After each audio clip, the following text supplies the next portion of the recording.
Students, welcome to my class. हमारा आज का टॉपिक है pedagogical analysis of different topics of mathematics. हमारे पास जो पेडागॉगी होती है वो क्या होती है? हमारे पास वो एक आर्ट, एक साइंस है किसकी, एक टीचर होने की। कैसे? जैसे हमारे पास हम किसी भी सब्जेक्ट को टीच करते हैं, कोई भी टीचर है कोई सब्जेक्ट को टीच कर रहा है तो उसको टीच करने की का एक मेथड होता है, ठीक है।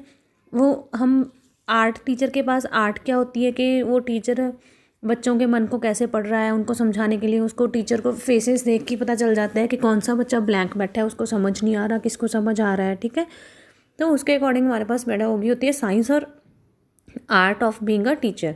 The term generally refers to the strategies of instruction और स्टाइल ऑफ इंस्ट्रक्शन के हमें हमारे पढ़ाने का तरीका क्या है, ठीक है, किसी भी टीचर के।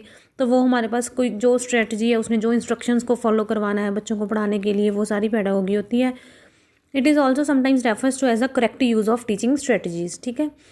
Pedagogy comes from Greek word pedagogue, literally means to lead the child. Child को लीड करना, उसको समझना, उसकी नॉलेज कॉन्सेप्ट्स को हमने विजुलाइज करना कि बच्चे को समझ आ रहा है नहीं आ रहा है, उसकी नॉलेज को मैनेज करना, ठीक है। ये सारी हमारे पास होती है pedagogy.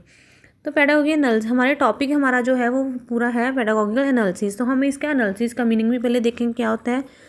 Analysis stands for a process of breaking a thing into smaller parts, elements और कॉन्स्टिट्यूएंट्स। एनालाइज करना क्या होता है? किसी चीज़ को डीपली देखना।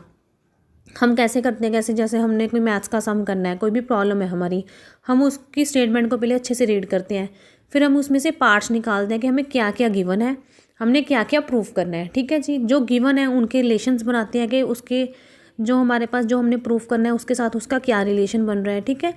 ये सब करने के बाद हम क्या करते हैं, उस सम को, उस प्रॉब्लम को सॉल्व करते हैं। वही होता है एनालाइज करना। एनालाइज करना होता है किसी चीज़ को छोटे छोटे पार्ट्स में पहले तोड़ लेना, उनको ब्रेक डाउन करने के बाद उसको उनके सभी पार्ट्स को समझना, एनालाइज करना कि ये चीज़ कैसे है, कब इसका अब आगे क्या होगा, ये कैसे बनी, ठीक है।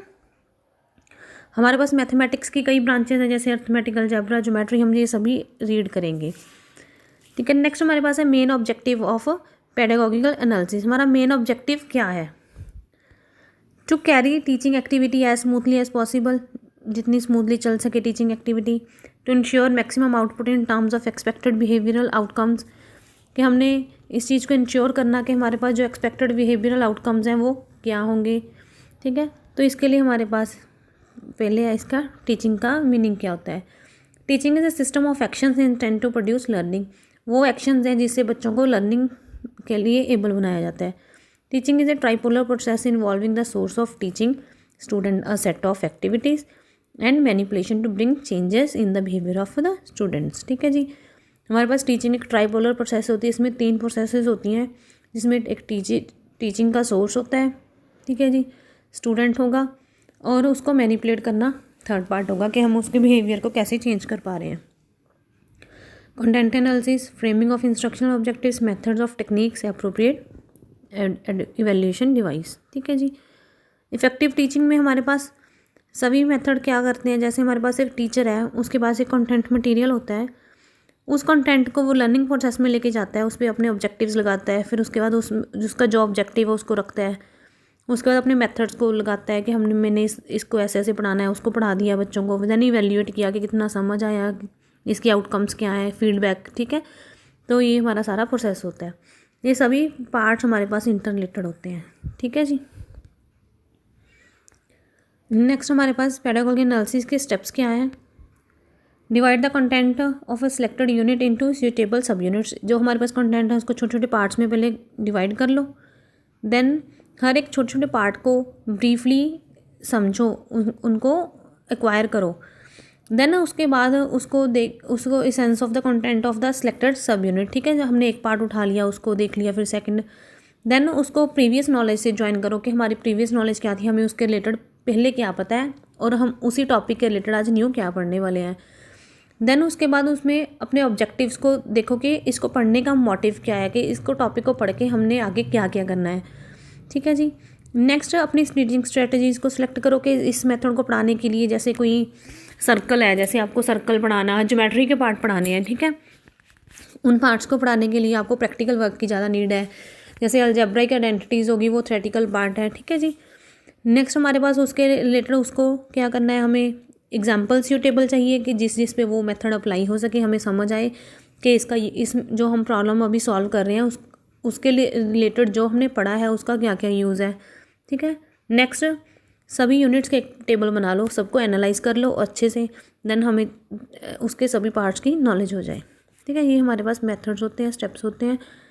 Next, when a teacher of mathematics is asked to perform pedagogic analysis of the contents of a sub unit or a topic to be taught in the class, he has to go through the cycle of these 4 components. ये 4 cycle में से उसको जाना पड़ता है। ये 4 components में से content analysis, objectives formulation, selection of the teaching methods and material, section of the evaluation devices. ठीक है जी, इसके लिए आप इनको एग्जांपल्स इसकी रीड करना। जैसे हमने क्या करना है, कंटेंट एनालिसिस करना है, हमने एरिया देखना है।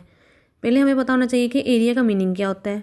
फिर एरिया को मेजर करने के लिए हम उसके लिए यूनिट्स क्या लेंगे, अगर सेंटीमीटर्स में फिगर्स दिए तो सेंटीमीटर का आएगा। ठीक है जी, सिमिलरली अगर हम किसी स्क्वायर का एरिया निकाल रहे हैं, हमें बोला तो हमें पहले फिगर देखनी पड़ेगी कौन सी है, स्क्वायर है या हमारे पास रेक्टेंगल है। ठीक है, उसके एरियाज निकालेंगे। उसको हम क्या करते हैं, फिर एक रूम के फ्लोर के जैसे हमने उसके रिलेट कर लिया डे टू डे लाइफ से।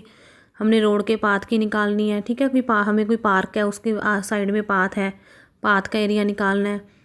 ठीक है, ऐसी एग्जांपल्स आपने पहले की हुई है ना, तो आपको ये समझ में आता है कि हमने कैसे करना है। ये पहले छोटी रेक्टेंगल का एरिया निकालो, ये बड़ी का निकालो, देन दोनों को सब्ट्रैक्ट कर दो। ठीक है जी, ऐसे हमने एनालाइज करना होता है कि हमें क्या क्या चाहिए इसमें। ठीक है, उस तरह हमें पूरे कंटेंट को एनालाइज करना होता है। नेक्स्ट हमारे पास होता है ऑब्जेक्टिव फॉर्मुलेशन। जैसे हमने एरिया देख लिया, एरिया निकालने का हमने देखना है कि उसका मीनिंग क्या है, हमने क्यों निकालना है, एरिया निकालने की नीड क्या है। ठीक है जी, तो हमारे पास इससे हमारे पास जो कंपटीशन होती है हमारी वो स्किल्स हैं वो डेवलप हो जाती हैं। ठीक है, students are expected to demonstrate following types of behavioural outcomes. Explain the meaning of area, point out the significance of the measurement of area, units of area, differentiate between square, rectangular, triangle and circular figures, discriminate between figures of rectangle and parallelogram, computing the area of figures, demonstrate the skill of computation by using relevant formula for the measurement of the area of different figures, demonstrate the ability of solving problems related to the measurement of the area of these figures. ठीक है जी, next हमारे पास है selection of the teaching methods, devices, activities and material. हमने उसके लिए कौन सा मेथड यूज़ करना है, आपको मेथड मैंने पढ़ाए थे पहले, inductive method, deductive method, laboratory method, project method, demonstration. ठीक है, तो हमने किस मेथड से इसको सॉल्व करना है प्रॉब्लम को। ठीक है जी, उसके लिए हमें नीड किन चीज़ों की होगी, कुछ प्रैक्टिकल करना है तो हमें किसी भी चीज़ की, जैसे हमें कोई बोर्ड की कोई ग्राफ बना रहे हैं, कोई मॉडल, कोई प्रोजेक्ट बना रहे हैं, उसकी नीड होगी, ब्लैक बोर्ड की नीड होगी। ठीक है, इन प्रोजेक्ट्स को समझने के लिए हमें डे टू डे लाइफ में हमें इसको कैसे यूज़ करें। नेक्स्ट हमारा टॉपिक होता है section of the evaluation devices, कि जब से हमने एरिया निकालना था तो पहले हमें फिगर्स आइडेंटिफाई करनी आनी चाहिए, उनके रिलेटेड फार्मूलाज आने चाहिए। ठीक है, तो ये हमारा पार्ट होता है। इसके रिलेटेड आप जैसे ट्रिग्नोमेट्री का, जैसे हमने वो पहले किया, वो ज्योमेट्री का किया था, ऐसे ही सिमिलरली ट्रिग्नोमेट्री का होता है। ट्रिग्नोमेट्री में हमें थीटा वगैरह की सभी की नॉलेज होनी चाहिए। ठीक है, इनको आप रीड कर लेना, अगर किसी टॉपिक में कोई डाउट हो तो पूछ लेना। ठीक है जी, ये सारा पार्ट ये ट्रिग्नो का दिया हुआ है कि ट्रिग्नो के लिए वही आपके पार्ट सेम है, ट्रिग्नो के लिए किस किस चीज़ की नीड होती है वो पता होनी चाहिए। ठीक है, तो कंक्लूड हम क्या करते हैं कि हमारे पास मैथ्स की डिफरेंट ब्रांचेस होती हैं, arithmetical, algebra, geometry, trigno etcetera are closely related to the dependent on each other. ठीक है, सारी वैल्यूज़ एक दूसरे पर डिपेंडेंट होती हैं, सभी terms. For constructing syllabus of mathematics, हम मैथमेटिक्स का सिलेबस को सेट करने के लिए हमें एक टॉपिक वाइज चलना पड़ता है कि जैसे बच्चों को सर्कल है, सर्कल के लिए बच्चों को पहले आर्क लगानी, आर्क पता हो। ठीक है, सेंटर पॉइंट पता हो, तो ऐसे टॉपिक टू टॉपिक रीड करवाया जाता है कि जिससे बच्चों को कोई दिक्कत ना आए। ठीक है, तो इसके सारी ब्रांचेज ही इंटर रिलेटेड होती हैं और उनके लिए सेम उनके सिलेबस के अकॉर्डिंग टेक्स्ट बुक्स को ऑर्गेनाइज़ किया जाता है। ठीक है जी, ये टॉपिक कर लेना, अगर कोई डाउट हो तो पूछ लेना। Thank you students, bye.